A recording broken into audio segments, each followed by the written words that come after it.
안녕하세요. 동보쌤입니다. 오늘은 펭귄 종 분류 인공지능을 만들어 보겠습니다. 지난 시간 데이터 처리를 중심으로 하다 보니까 좀 많이 어려웠을 수도 있는데요. 오늘은 어, 데이터 전처리가 막 그렇게까지 어렵진 않지만 오늘은 다항 분류. 우리가 타이타닉이랑 당뇨는 이항 분류수야. 당뇨냐 아니냐, 생존하였냐, 사망하였느냐 이항 분류였는데 오늘은 다항 분류를 한번 해보도록 하겠습니다.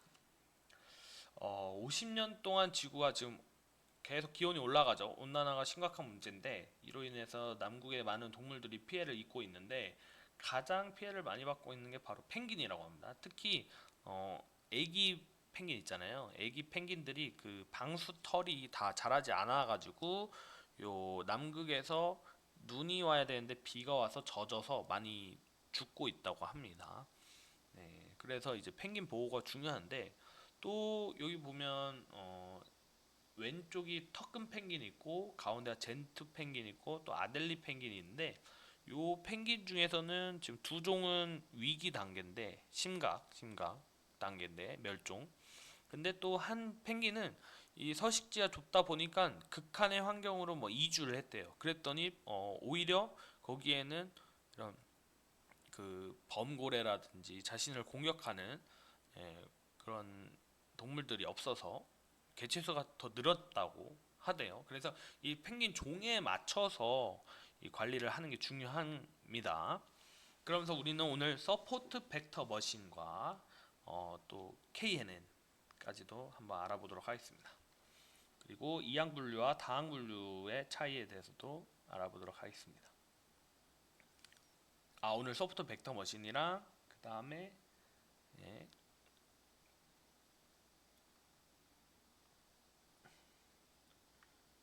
오늘도 소프트 벡터 머신이랑 이제 딥러닝, 딥러닝으로 다항 분류하는 것까지 해보도록 하겠습니다. 서포트 벡터 머신은 그 분류 알고리즘이에요. 분류 알고리즘인데 그 분류는 결국에는 이 범주가 있잖아요. 그 집단에 대해서 서포트 벡터 경계를 그어줍니다. 경계를 그어주고 그 다음에 요 경계, 요 집단에 대해서 이렇게 경계를 싹 그어주고 서포트 벡터를 그어주고 요 가운데가 이제 결정 경계선이 되는 겁니다. 그래서 만약에 여기 왔다 그럼 파란색 집단이 되고 여기 왔다 그럼 빨간색 집단으로 되는 그런 알고리즘입니다. 바로 데이터 살펴보겠습니다. 그래서 펭귄 데이터인데 이것도 되게 유명한 데이터예요. 케이글 같은 데 가면 다 있고 보면 이제 예, 펭귄의 종 3개예요. 아델리, 터큰, 젠투 이렇게 있고 그다음에 서식지, 그다음에 부리의 길이, 너비, 물갈퀴의 길이, 몸무게, 성별 이렇게 있습니다. 벌써부터 여기 한 넌 값이 보이죠? 결측치를 처리해야겠네요. 어, 네. 팔머 연구소에서 수집한 344마리 펭귄 데이터라고 합니다. 보면 좀 데이터를 살펴봤습니다. 종으로 봤을 때는 value count 하면 그 값에 대해서 합계를 알려줍니다. 그래서 아델리는 152마리, 젠투 124, 68마리. 그다음에 서식지에 따라서도 이렇게 볼 수도 있고, 그다음 성별은 거의 비율이 맞네요. 근데 여기서 보면 이 종은 344마리, 서식지도 344마리인데 성별은 343마리. 결특치가 있구나라는 것을 눈치챌 수가 있습니다. 그래서 그리고 여기는 이제 시본은 히트맵을 제일 많이 씁니다. 근데 히트맵 다음으로 많이 쓰는 게 요 바로 바이올린 플롯입니다. 바이올린 플롯은 이렇게 스플릿으로 휴를 주면 그냥 바이올린 플롯을 먼저 설명을 드리자면 바이올린처럼 생겨서 바이올린 플롯이에요. 그러면 요 전체 데이터를 가지고 뭐 이렇게 나옵니다. 이렇게 나와요. 그러면 요게 밀도가 되겠죠. 그다음 요 가운데가 이제 평균이 되고 요게 표준 편차가 되고 최소값, 최대값. 그래서 한 그래프 안에 여러 가지의 수치 정보를 시각화해 줄 수 있는 그런 그래프입니다. 근데 여기다 C본에 보면 휴 기능이 많거든. 요 기준으로 나눠줘서 그 하나의 그래프에 두 가지 또 정보를 보여줍니다. 그래서 지금 성별로 보여주니까 또 바이올린이 약간 비틀어서 왼쪽은 수컷, 오른쪽은 암컷이 보여집니다. 그러면 확실히 암컷보다 수컷이 무게가 더 많이 나가고 젠투 펭귄이 다른 펭귄에 비해서 무게가 더 많이 나간다라는 것을 알 수가 있습니다. 그래서 데이터 시각화까지도 바이올린 플롯이라고 새로운 것도 한번 배워봤습니다. 결측치를 확인했더니 두 개씩 있네요. 두 개씩 있고 성별이 11개가 있습니다. 네, 그 다음에 요 보면 DF가 데이터잖아요. 그쵸? 데이터예요. 근데 DF에 지금 빌 랭스 밀리미터, 그러니까 부리의 길이가 이제 is null이냐? 그럼 판별을 해줘요. 예. 부리의 길이 중에 null이냐 아니냐, true, false 쫙 나옵니다. 근데 요거를 어떻게 했어요? 여기 안에 넣었죠. 그러면 요 조건을 만족하는 DF를 보여줍니다. 네, 요것만 하면 뭐예요? 판별. DF 부리의 결측치가 있냐 없냐 판별을 해주는데 요거를 DF로 한번 더 감싸주면 요 조건을 만족하는 데이터를 보여줍니다. 마치 여기 결과처럼. 그러면 여기 보면 두 개의 결측치에 대해서는 부리, 길이, 너비, 뭐 물갈퀴부터 해서 성별까지 다 넣은 값이네요. 요런 데이터는 솔직히 쓸모가 없죠.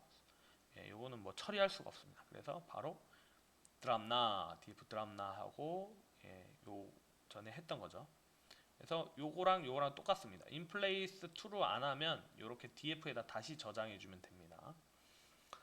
그 다음에 성별만 결측치인 게 이제 9개가 있겠죠. 11개에서 2개를 제거했으니까. 근데 또 그 데이터는 또 부리의 길이 너비나 이런 건 다 있기 때문에 그냥 제거하기에는 데이터가 너무 아깝잖아요. 300 몇 개밖에 안 되는 데이터에서 9개 데이터를 그냥 제거한다. 차라리 그냥 unknown, 모르는 성별로 놓도록 하겠습니다. 그러면 이제 결측치 처리가 완료된 것을 확인할 수가 있습니다. 그 다음에 지난 시간에는 일일이 리플레이스를 통해서 생존자는 0, 뭐 아니면 1, 뭐 승선항구 S는 1, Q는 뭐 2, 뭐 이런 식으로 바꿨잖아요. 근데 맵 함수를 이용하면 매핑한다 이런 뜻이 있어요. 맵하면 아델리는 0, 젠2는 1, 터큰 펭귄은 2로 이렇게 매칭해 줍니다. 매핑을 해줍니다. 이런 식으로 숫자로 변환하는 방법이 두 가지입니다. 또 나중에 또 다른 방법이 또 있습니다. 네. 그래서 일단은 인공지능이 학습할 수 있도록 숫자로 다 변환을 해줬고요. 그 다음에 독립변수와 종속변수로 나누고 제가 여러가지 많이 테스트를 했고 다른 뭐 모델도 한번 봤지만 서식치는 오히려 인공지능 학습에 방해가 되더라고요. 의미가 없더라고요. 어느 섬에 있는지는. 그래서 서식지는 뺐습니다. 그래서 종만 데이터셋에서 처음부터 끝까지, 그 다음에 두 번째 0, 1, 2죠. 두 번째부터 끝까지 모든 속성은 X로 들어가고 첫 번째 속성만 Y로 들어갑니다. 그 다음에 여러가지 연산을 하기 위해서 numPy로 바꿔주는 거고 트레인 테스트 스플릿도 하는데 데이터가 너무 적잖아요. 300 몇 개. 그래서 저는 8대2로 나눠보도록 하겠습니다. 8대2로 나누겠습니다. 그 다음에는 서포트 벡터 머신을 가져오겠습니다. 사이켄런에 SVM에 SVM이 있어요. 여기서 서포트 벡터 머신인데 서포트 벡터 머신을 클래시피케이션으로 하고 리니어. 그러니까 실무에서는 뭐 그런 이론이 통용이 안 돼요. 뭐 서포트 벡터 머신은 분류 알고리즘이야? 아닙니다. 실무에서는 이런 것들로 예측도 하고 그 다음에 선형 데이터만 경계를 나눌 수 있어. 아까 서포트 벡터 보면 선형이었잖아요, 경기가. 근데 뭐 비선형으로 나누고 다 뭐든 다 하거든요. 근데 입문에서 일단 처음 정립된 이건 약간 변형이고 입문적에서 통상적으로 썼을 때는 서포트 벡터 머신은 분류입니다. 분류. 그래서 이런 매개 변수들이 원래는 있는 이유가 실무에서는 되게 많은 고급화된 변형이 있어서 이렇게 되는 겁니다. 그래서 SVM 모델의 서포트 벡터 머신을 알고리즘을 저장을 했고요. 그 모델의 X 트레인 데이터와 Y 트레인 데이터를 학습했습니다. 이제 이 과정은 너무 익숙하죠. 이 과정은 너무 익숙합니다. 그랬더니 모델 학습 결과가 1.0. 나중에 테스트로도 한번 해봐야죠. 테스트로 해보니까 이런 식으로 10개 모두 다 분류를 하는 모습을 보여줍니다. 그 다음에 X 테스트로 하니까 2개 틀렸네요. 2개 틀렸어요. 그러면 요게 0, 1, 2인데 여기가 아델리라고 합니다. 아델리 펭귄을 턱금 펭귄으로 잘못 분류한 게 2개. 그러면 이때는 아델리 펭귄에 대한 데이터를 더 넣거나 더 넣을 수 없는 상황이면 아델리 펭귄에 있는 그 2개의 데이터를 확인하는 겁니다. 그럼 이게 너무 극단치 이상치일 수 있어요. 그럼 뭐 제거를 해주든가 아니면 조정을 해주면 됩니다. 그래서 되게 높네요. 98%, 97%, 78% 정도, 97% 정도의 정확도가 나왔습니다. 서포트 벡터 머신. 네, 그래서 전에 설명했던 F1에 대한 거 보시면 결국엔 클래시피케이션 어큐러시라고도 하고 그냥 어큐러시라고도 하는데 그냥 전체분에 맞은 겁니다. TP, TN이 맞은 거죠. 근데 프레딕션 정밀도는 요 TP, FP 중에 TP가 요거죠. FP가 요거죠. 그러니까 요것 중에 요거 이런 뜻입니다. 그 다음에 뭐 리콜, 재현율은 또 TP, FN 요것 중에 요거 맞은 겁니다. 이런 식으로 일부분이기 때문에 결국에는 그냥 분류 평가 지표에서는 클래시피케이션 어큐러시만 보면 됩니다. 분류 정확도 전체분에 맞은 거만 보면 됩니다. 그래서 이제는 오늘은 한번 코딩도 같이 한번 해보도록 하겠습니다. 그래서 필요한 시각화를 불러오고요. 그 다음에 데이터를 불러오겠습니다. 그러면 펭귄 데이터가 올라와지고요. 그 다음에 이런 식으로 지금 종 서식지, 그 다음 부리 길이 너비, 물갈퀴, 그 다음에 체중, 성별, 종 카운트, 그 다음 서식지, 성별. 그럼 서식지가 11마리가 적네요. 333마리로 적습니다. 바이올린 플랫 보면 봐볼게요. 그래서 요 휴를 빼면 그냥 통합해서 나옵니다. 그러니까 C본에서 스플릿 요것도 제거할게요. 제거하면 바이올린 플롯이 나와요. 전체적으로 나오는데 C본의 거의 대부분의 그래프에 다 휴 기능이 있어요. 나중에는 막 콜 뭐 이런 걸로 해서 더 세분화할 수가 있어요. 아주 C본이 매플로립 상위 호환이라고 보면 돼요. 이런 기능들이 많고 이런 식으로 나눠줍니다. 나눠주고요. 조금 업그레이드 됐네요. 책을 처음 요걸 만들었을 때는 한 1, 2년 전이었고 이런 이 파이썬을 기반으로 하다 보면 버전 업데이트가 되면서 뭐 기능은 없어지기도 하고 뭐 매개 변수 쓰는 문법이 달라지기도 하고 아니면 그래프를 보여주는 것도 또 달라지기도 합니다. 여기서는 이제 이걸 나타내 주는 게 하나 더 생겨져서 오히려 편한 것 같아요.